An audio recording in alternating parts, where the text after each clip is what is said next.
The holographic transmission flickered to life. Aboard the Galactic Empire's flagship Dominion's Pride, Supreme Commander Jaffic S.'s eyes narrowed as the image stabilized, revealing a human in a simple gray uniform. No ceremonial armor, no gilded decorations, just cold, measured purpose. "I am General Evelyn Cross of the Terran Defense Coalition," the human said, her voice carrying the weight of distant thunder. "This message is for the Galactic Council and every species that flies under the Empire's banner." Jaffic's mandibles clicked in amusement. The humans had been silent since the Empire's punitive strike on their colony world of New Athens.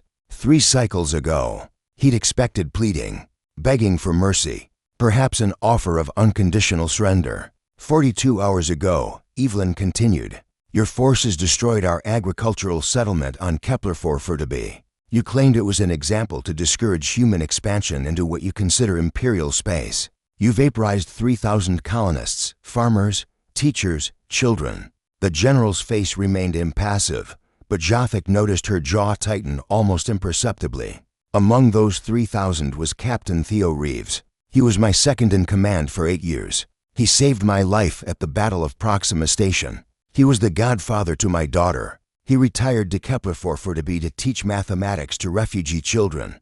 Evelyn paused, and for the first time, her eyes, those strange, forward-facing predator eyes, locked directly onto the camera, as if she could see through the transmission itself. "You killed my friend first. Now we're coming for you." The transmission ended.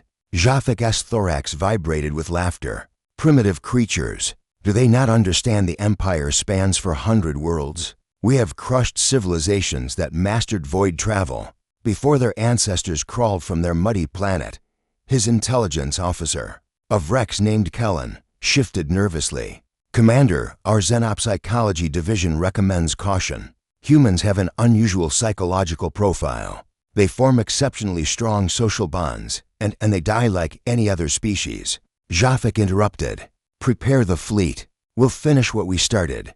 The Empire didn't have to wait long. 18 hours after Evelyn's transmission, the first Imperial patrol disappeared near the Hydra sector. No distress signal, no debris, just silence. Then another, and another. Within a week, 12 Imperial vessels had vanished along the frontier. The Council demanded answers. Jaffic deployed the 3rd Armada 80 warships, each capable of glassing a continent to hunt down what he assumed was a handful of human raiders. The 3rd Armada found them near a barren moon orbiting a dying star. But them wasn't a handful of raiders. The Terran fleet numbered over 300 vessels. Every cargo hauler, mining ship, and civilian transport that could mount a weapon had been conscripted. They flew in tight formation, surrounding sleek military destroyers that bore fresh scars from rushed construction.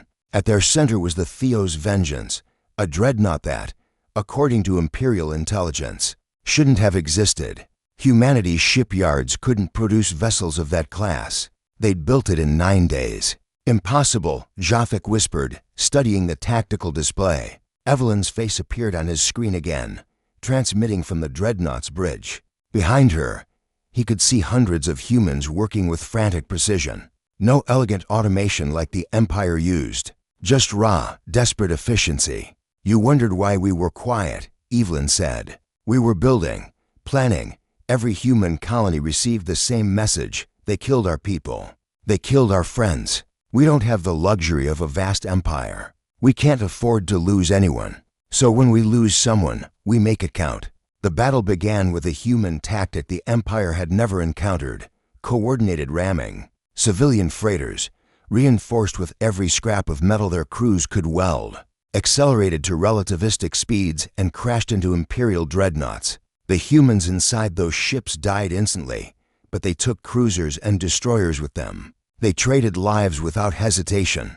Each sacrifice screamed into the void with defiant battle cries. "They're insane," Kellen shouted as another Imperial ship exploded. But Evelyn wasn't sacrificing her people carelessly.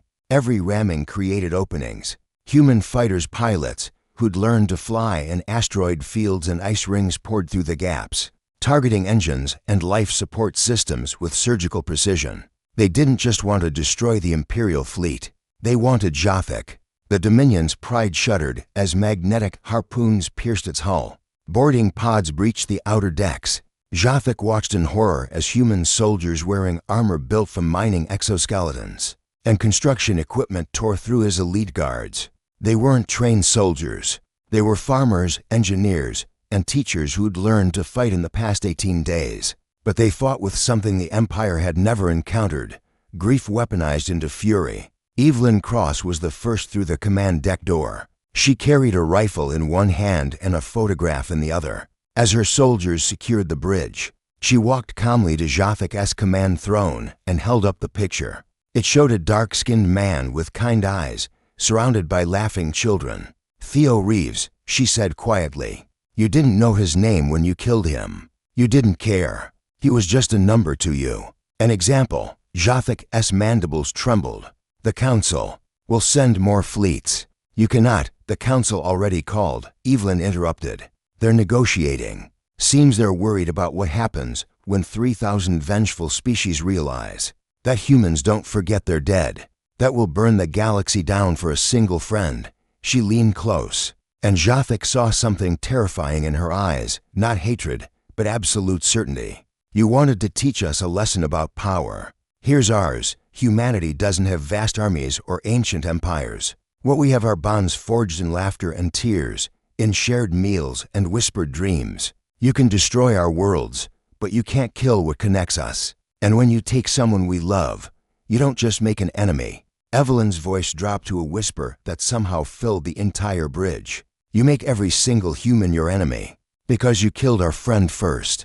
The Galactic Council signed the armistice 36 hours later. The Empire's expansion halted. New Athens was never forgotten. And across 1,000 worlds, species whispered a new truth: never make a human grieve. They'll show you exactly what they're capable of. The end.